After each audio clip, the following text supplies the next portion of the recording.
पार का नारा दे दो, मैं 400 पार करा दूं। लेकिन मेरा ये मानना है, ना सहयोगी पार्टियों का साथ है, ना राम का साथ है, लेकिन उस मशीन जिसको कहते हैं ईवीएम, उस ईवीएम का साथ मीडिया साथियों से यही प्रार्थना कि इस बात को देश की सरकार तक पहुंचाए कि आने वाले 2024 के लोकसभा चुनाव को बैलेट पेपर से चुनाव कराया जाए। अगर देश की जनता आपके साथ है तो आप जीत जाओगे, और अगर देश की जनता आपके साथ नहीं है तो जो ईमानदार सरकार है तो इसलिए मैं कहना चाहता हूं कि अब जल्द ही हम, अगर ईवीएम हटाकर लोकसभा चुनाव नहीं हुआ तो WTP, पैगाम, SRA, यदुवंशी महासभा, बचकिट समाज, तमाम संगठनों को लेकर हम लोग एक राष्ट्रव्यापी आंदोलन खड़ा करेंगे और ईवीएम को हटाकर भी दम लेंगे। जय हिंद, जय भारत। अगर हम सब लोग दिल्ली नहीं पहुंच रहे तो हम अपनी अपनी लोकसभा क्षेत्रों में अपने अपने जितने भी हमारे साथी जो जुड़े हुए हैं, देश के 90% बहु समाज के लोग, उनको जागरूक करेंगे और उनके खिलाफ आंदोलन खड़ा।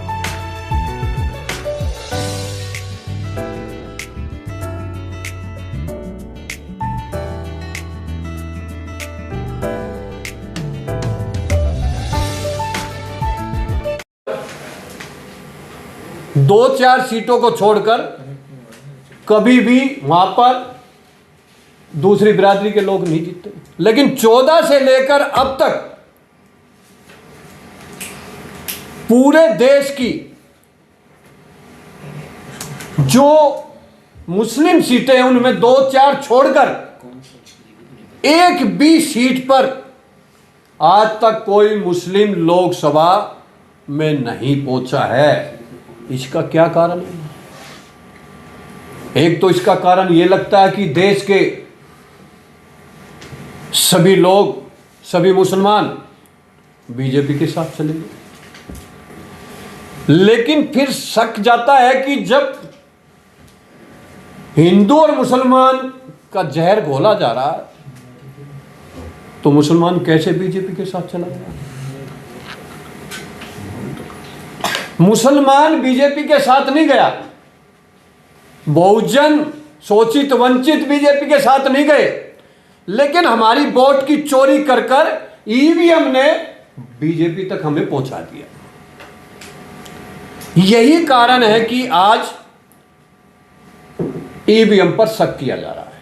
ईवीएम विश्वसनीय है। जिस कंपनी ने ईवीएम को बनाकर सरकार को दिया तो कई लोगों ने आरटीआई लगाकर सरकार से पूछा कि कितनी ईवीएम सरकार ने खरीदी, तो सरकार ने कहा 19.5 लाख ईवीएम हमने खरीदी। फिर हमने उस कंपनी पर आरटीआई लगाई तो कंपनी ने बताया कि सरकार को हमने 40 लाख मशीनें भी। तो मुझे बताइए वो 20 लाख मशीन कहां है? वो किस इस्तेमाल में हो रही है? तो कहीं ना कहीं शक ईवीएम पर और सरकार पर जाता है। इसीलिए पूरे देश के अंदर विपक्ष ही नहीं, किसान ही नहीं, दलित हो, मजदूर हो, SC ST OBC और माइनॉरिटी के 90% बहुजन लोग हो, सभी ईवीएम के खिलाफ रोड पर उतर चुके हैं और लगातार आंदोलन हो रहा है और सरकार नहीं सुन रही।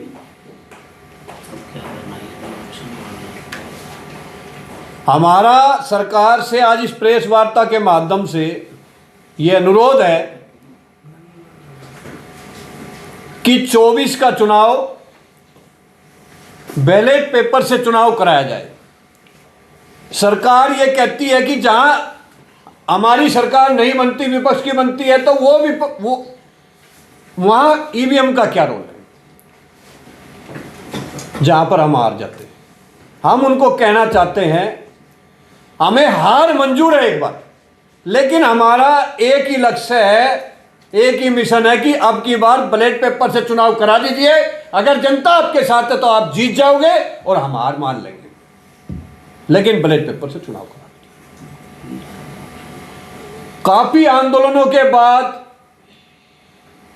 चुनाव आयोग ने एक दूसरा रास्ता अपनाया था, वीवीपैट, जो एक पर्ची निकलती है,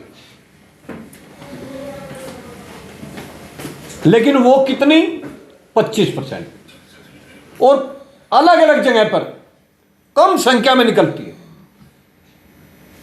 तो मैं सरकार से यह कहना चाहता हूं कि आप पूरे देश में हर मशीन पर ही बैलेट पेपर उस पे वीवीपैट से ही करा दीजिए आप, वो भी नहीं कराती। तो कहीं ना कहीं ईवीएम पर शक जाता है हमारा,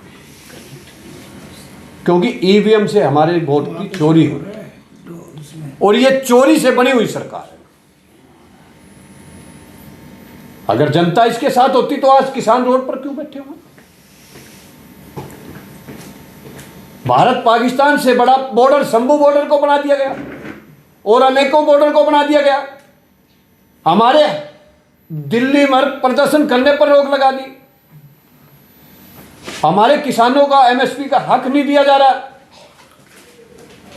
फिर भी सरकार कहती है कि 400 पार। मुझे तो ऐसा लगता है कि कहीं ना कहीं भगवान राम भी इनके साथ खड़े हो चुके हैं और उन्होंने इनको कहा, बेटे 400 पार का नारा दे दो, मैं 400 पार करा दूं। लेकिन मेरा यह मानना है, ना सहयोगी पार्टियों का साथ है, ना राम का साथ है, लेकिन उस मशीन जिसको कहते हैं ईवीएम, उस ईवीएम का साथ इस देश की सरकार के साथ है, जो आज वर्तमान में बैठी हुई है, जो लगातार ईवीएम उस पर विश्वास करती है और वो ईवीएम पर विश्वास करता है, और ये लगातार हर चुनाव में ईवीएम के साथ छल किया जा रहा है। अभी विधानसभा के गुजरात में चुनाव हुए, उदाहरण बहुत है।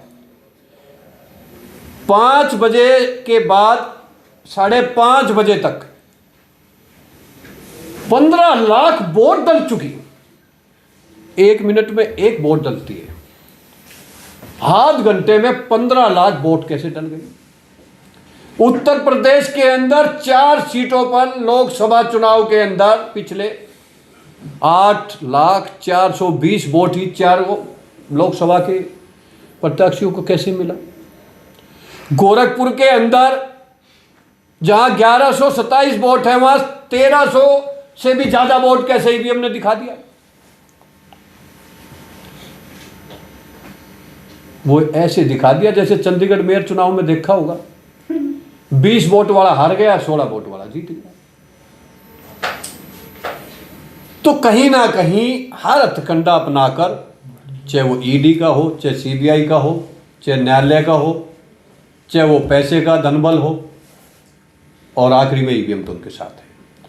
तो मेरा आज इस प्रेस वार्ता में सभी मीडिया साथियों से यही प्रार्थना कि इस बात को देश की सरकार तक पहुंचाए कि आने वाले 2024 के लोकसभा चुनाव को बैलेट पेपर से चुनाव कराया जाए। अगर देश की जनता आपके साथ है तो आप जीत जाओगे, और अगर देश की जनता आपके साथ नहीं है तो जो ईमानदार सरकार है वो बनेगी और देश के सभी लोगों को साथ लेकर चलेगी। अगर ऐसा नहीं होता है तो अब देश के 90% देशभक्त बहुजन समाज के क्रांतिकारी SC/ST OBC और माइनॉरिटी के लोग वो रोड पर उतर चुके हैं। 25 फरवरी को भी दिल्ली के जंतर मंतर पर सभी संगठनों के माध्यम से ईवीएम के खिलाफ आंदोलन हो रहा है। पूरे देश में जगह जगह चल रहा है। तो अब मैं देश की सरकार से कहना चाहता हूं कि अब की बार का चुनाव ईवीएम से हटाकर बैलेट पेपर से कराया जाए, वरना हम एक राष्ट्रव्यापी आंदोलन खड़ा कर और ईवीएम को हटाने का काम करेंगे और आपको भी हटाने का काम करेंगे। इन्हीं बातों के साथ मैं अपनी बात को विराम देता हूं। आपने कोई कानूनी प्रक्रिया शुरू की इसमें? देखिए, कानूनी प्रक्रिया, जो संवैधानिक रूल है वो तो आप कानूनी प्रक्रिया सुप्रीम कोर्ट एडवोकेट महमूद प्राचा जी, वामन मेश्राम साहब, भानु प्रताप सिंह और तमाम संगठनों के द्वारा सुप्रीम कोर्ट में भी इसके खिलाफ हल किया हुआ है। तो मीडिया का दबाव तो मानते नहीं ना वो। मीडिया तो आज की डेट में उनकी गोदी में खेल रही है, उसको गोदी मीडिया कह सकते हो, मीडिया नहीं है। मीडिया का बहुत बड़ा रोल है जो देश के लोगों को सच्चाई ना दिखाकर झूठ पसोर रही है और देश के लोगों को गुमराह करने का काम कर रही है।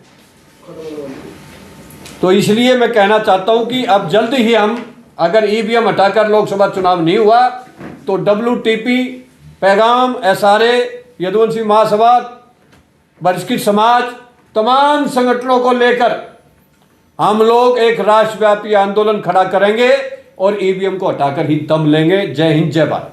क्या आप अगर 2024 में बैलेट पेपर चुनाव नहीं होता तो क्या आप लोग चुनाव का बहिष्कार करेंगे? देखिए, चुनाव प्रणाली जो है वो हमारा हक अधिकार की है। फिर भी हम ईमानदारी से अपनी वोट, अगर वो ईवीएम से कराते हैं तो अपनी वोट जो ईमानदार पार्टी है, जो ईमानदार नेता, हम उनको ही देंगे। जो चोरी करने वाला वो चोरी करेगा। हम ईमानदारी से देशभक्त लोग हैं, हम अपनी वोट को जरूर देंगे, वो हमारा हक है और हम वोट को बिल्कुल देंगे। ये हमने निर्णय ले लिया। जन आंदोलन कैसे खड़ा होगा? जन आंदोलन खड़ा हुआ 22 तारीख को जो था, ये अपील के लिए उदित राज जी के द्वारा उनको भी डिटेन कर लिया गया। बहुत लंबा प्रदर्शन नहीं हो पाया, जंतर मंतर तक ढंग से नहीं हुआ। 25 तारीख को भी वही धारा 144 है। किसान भी आंदोलनरत हैं, वो आए। हर तरह की आवाज को जब सरकार कुचल रही है, दबा रही है, कैसे खड़ा होगा जन आंदोलन? देखिए, ये जरूरी नहीं है कि दिल्ली में ही बड़ा आंदोलन खड़ा हो। लोकसभा चुनाव पूरे देश के होते हैं और पूरे देश में अगर किसानों की तरह अगर हम सब लोग अलग अलग राज्यों में अगर इस आंदोलन को खड़ा कर दें और जितने भी आज वर्तमान में सत्ता में बैठे हुए हैं, चाहे वो विपक्ष की पार्टी हो, उनके साथ जुड़ी हुई सहयोगी पार्टी, उनका अपने अपने क्षेत्रों में बहिष्कार करें और उनको ईवीएम हटाने की बात कर बैलेट पेपर से चुनाव कराने की मांग उठाने की बात करेंगे।